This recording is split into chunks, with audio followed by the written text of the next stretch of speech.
గా ఉన్న తెలంగాణ ఇవాళ కాంగ్రెస్ పార్టీ చేతుల్లో పడ్డ తర్వాత నిష్ఫల తెలంగాణ అయిపోయిన పరిస్థితి దాదాపు కనబడతా ఉన్నది.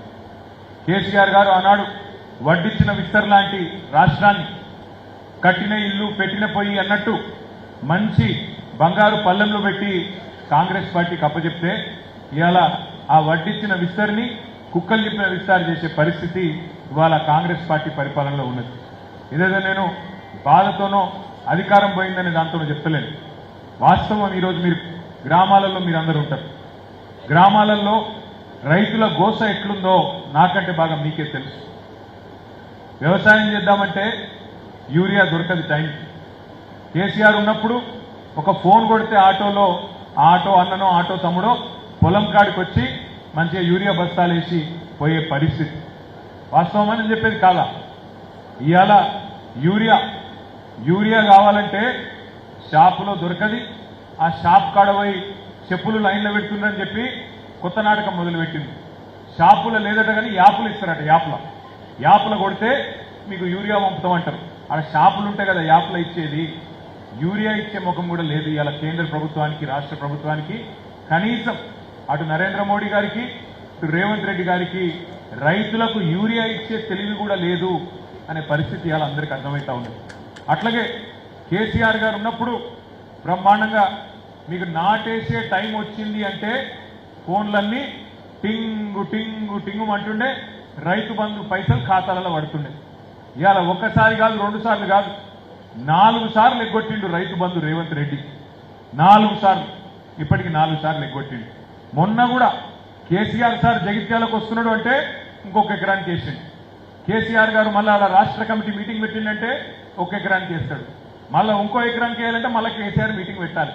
లేకపోతే పైసలు మాత్రం పడై మళ్ళా ఎగ్గొట్టే కథనే ఉంటుంది. అంటే ఎంత దుర్మార్గమైన ప్రభుత్వం అంటే, ఆ రోజుల్లో రేవంత్ రెడ్డి అన్నాడు, అధికారం లేదప్పుడు ప్రతిపక్షంలో ఉన్నాడు, కాంగ్రెస్లో ఉన్నాడు, ఓట్ల కోసం తిరుగుతున్నాడు. అప్పుడు ఏమన్నాడు అన్నాడు, ఎందుకు కేసీఆర్ అంటున్నాడు కాంగ్రెస్ వస్తే రైతు బంధు బంద్ అవుతుంది అంటున్నాడు. ఎందుకు బంద్ అవుతుందా? మేమేమన్నా హౌలగాళ్ళమా? మేమేమన్నా దివానగాళ్ళమా? మాకు దిమాకు లేదా అని మాట్లాడింది. మరి అది ఏమనాలి మనం? దిమాకు ఉన్నదా నీకు? 4 సార్లు, ఒకసారి కాదు, వచ్చిన 2.5 ఏళ్లలోనే 4 సార్లు రైతు బంధు ఎగ్గొట్టినావు.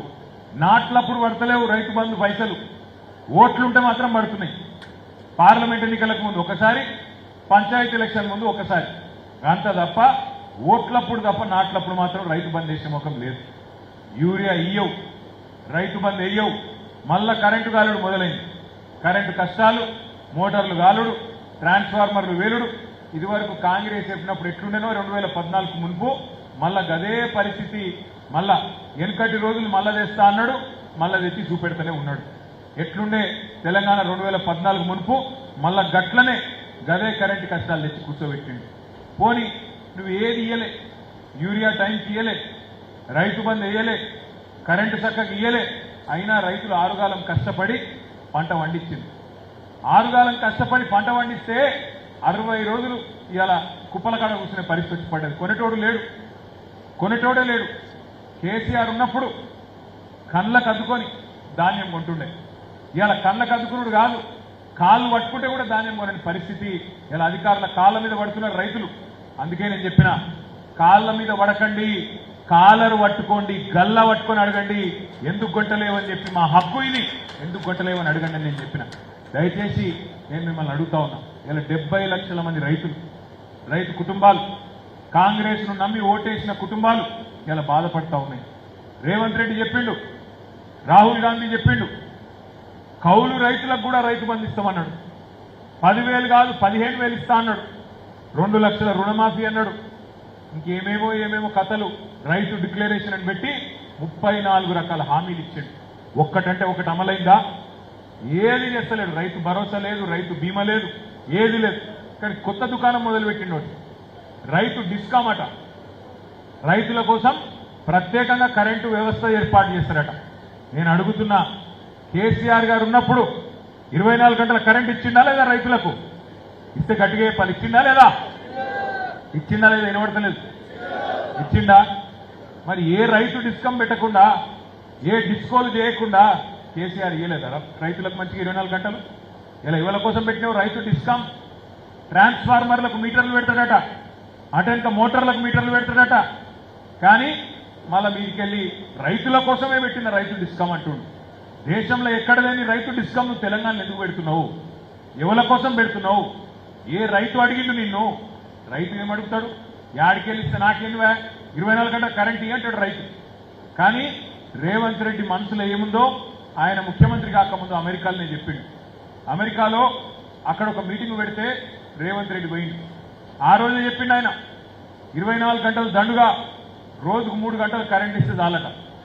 రోజుకు 3 గంటలు కరెంట్ ఇస్తే చాలు రైతుకు, అంతకంటే ఎక్కువ అవసరం లేదు అని రేవంత్ రెడ్డి స్వయంగా ఆ రోజు పిసిసి అధ్యక్షుని హోదాలో చెప్పిండు.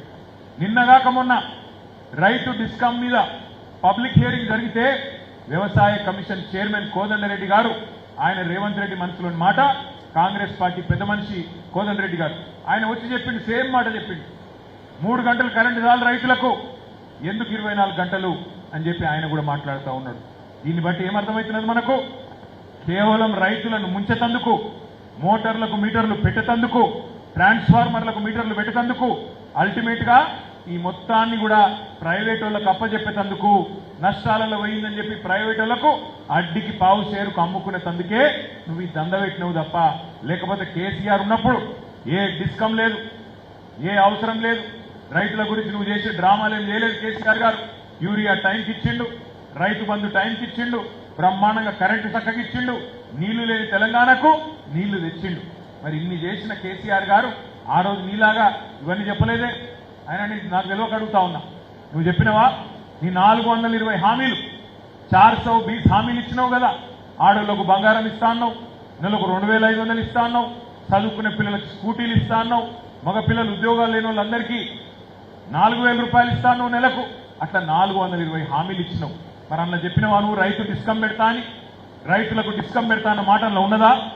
మరి నేను అడుగుతా ఉన్నా ఇవాళ రేవంత్ రెడ్డి గారిని, నీ ఉద్దేశం ఏంది? రైతు డిస్కమ్ పెట్టి రైతు మెడకు ఉరివెట్టుడు నీ ఉద్దేశమా?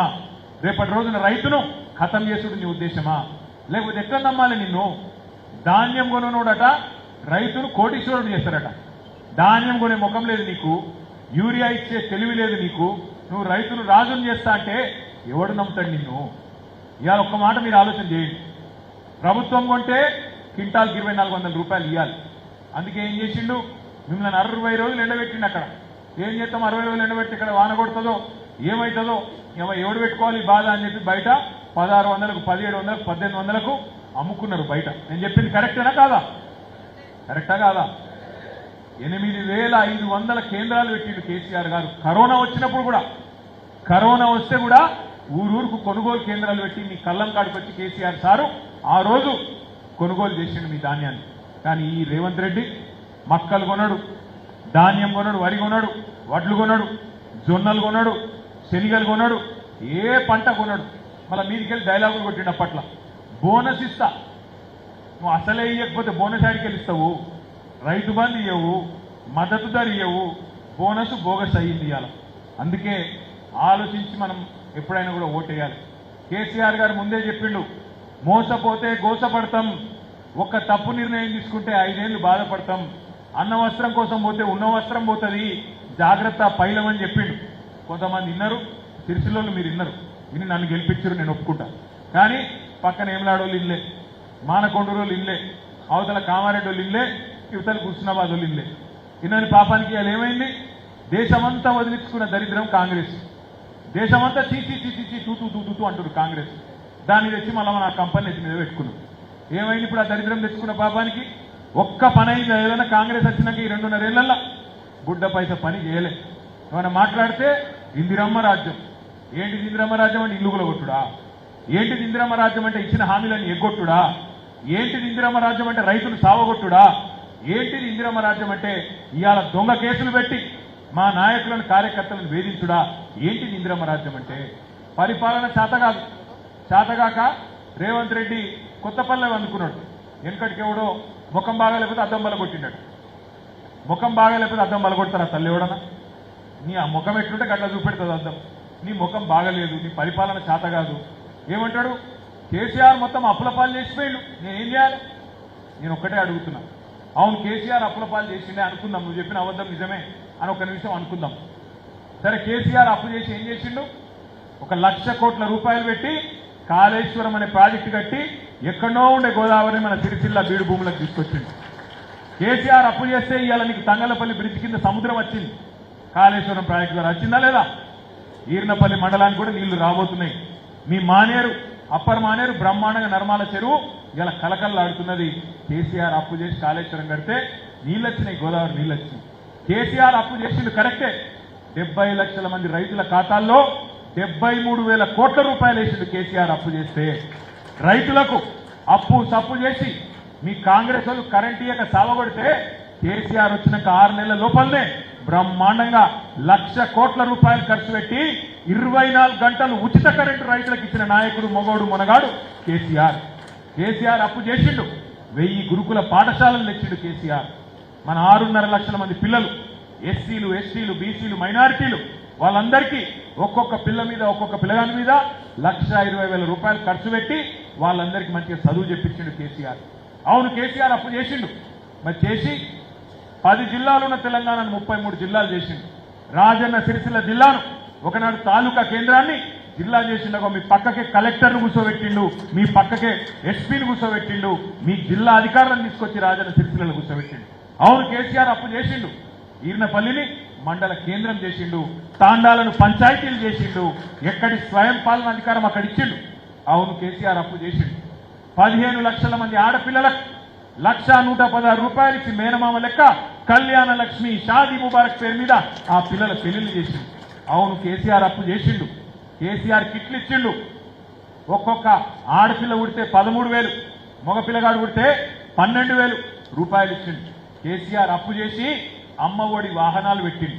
జిల్లాకు ఒక మెడికల్ కాలేజ్ పెట్టిండు కేసీఆర్, జిల్లాకు ఒక నర్సింగ్ కాలేజ్ పెట్టిండు, జిల్లాకు ఒక ఇంజనీరింగ్ కాలేజ్ పెట్టిండు కేసీఆర్. కేసీఆర్ అప్పు చేస్తే